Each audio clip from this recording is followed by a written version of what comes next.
Welcome to the Mai-Kai. We're outside with Typhoon Tommy at the very grand entrance that has been totally reimagined. This is a spectacular space.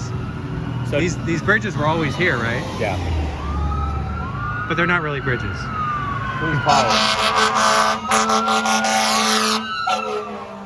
Welcome to Fort Lauderdale. But we're about to enter a quiet Polynesian paradise away from the hustle and bustle.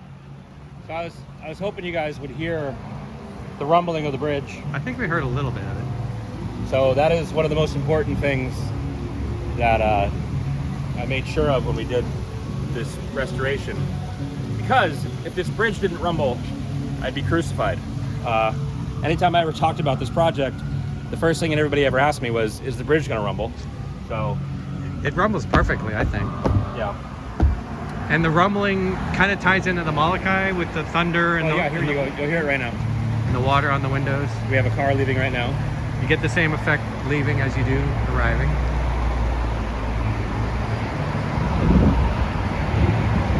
There you go. It's a little slow, but you get it. But it rumbles better than ever, actually. I used a different wood than the original. It's a big, heavier board. We got another car coming in right now. So yeah, we'll get off the way here. But I mean, obviously you have to imagine this is a totally new entry experience, because where we're standing right now is a building that's no longer here.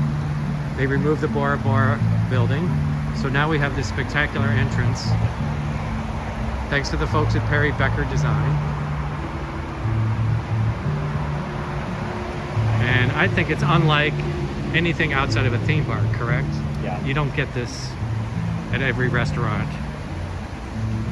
Well, what's special about it is the bridge has always been important, but it was never the beginning of the escapism.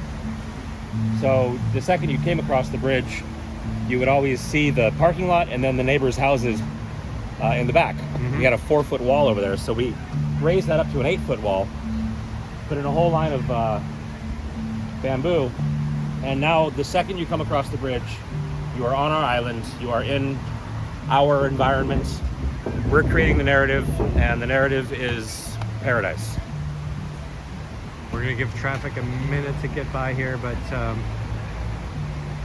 we're looking at a giant historic banyan tree that has been here forever, predating the Mai-Kai, and this is part of the experience as well. It envelops the space, it gives it its character. And I just wanted to point out the Tom Founder carvings that you see as you leave Paradise. These are our 3 cannibals. Holding a sign that says, thank you and hope to see you soon. And we will.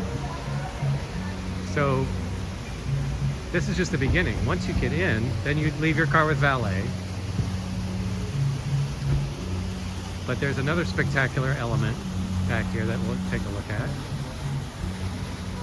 which was also a Perry Becker style, theme park style design. So what's the genesis of the caldera, Tommy? We needed something in the middle of our roundabout. And we went through a bunch of different options,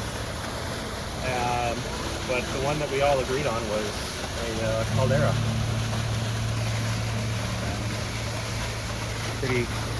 Pretty stoked with how it all turned out. It's pretty special.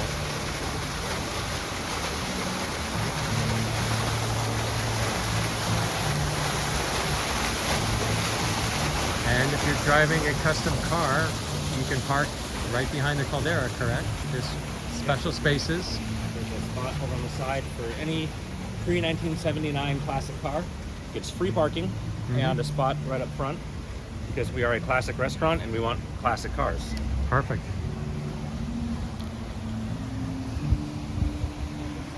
So this experience is just totally unique. It ups the level of experiential dining at the Mai-Kai when you come in this new entryway and you encounter a new bar, which Tommy also helped develop. This used to be the driveway. We're now entering the porte-cochère, which is now the Bora Bora bar. I'm going to do a little bit of panning here for the spectacular torches and water features. These water features were always here, correct? Yeah. So these are restored water features. Yes, restored. our little brook that runs behind the seating. Now you can sit out here and have a nice quiet evening in the beautiful Florida weather. The 3 tikis carved by Tom Fowner.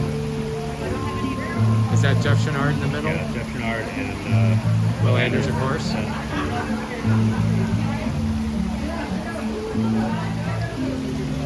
And there's a little bit of a story behind the Bora Bora bar. I'll let Tommy give you the abridged version.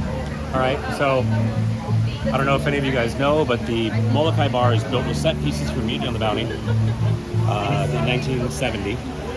And if you know anything about the story of the Mutiny on the Bounty, it was a crew that went from England to Tahiti, and they didn't want to leave Tahiti, and they got back on the ship with their tyrant of a captain. They had a huge mutiny, and they sent him off in a rowboat, and they went to the Pitcairn Islands and burned the ship to the water. My little bit of revisionist history, just to create a cool story, is that they decided to have their mutiny on Tahiti instead of leaving, and they took their ship apart, and they built the Molokai bar indoors. So then what happened with all the outside pieces of the bar? Or sorry, the outside pieces of the boat. So if you look between people's legs, which is kind of hard now, there's all the cut up pieces of the boat. It's the rigging, it's the ship's wheel, it's the sail, the mast. And then if you look on the other side of the bar, it's actually the back of the ship with the name. Totally new experiential space outside as you enter the Mai-Kai. And this is a bar you can come to for happy hour, you can come to after your dinner, before dinner. Spectacular new space, which creates a totally new level of experience at the Mai-Kai. Thanks, Tommy, for your guided tour. I think it's time we go get a drink. Yeah. What do you think?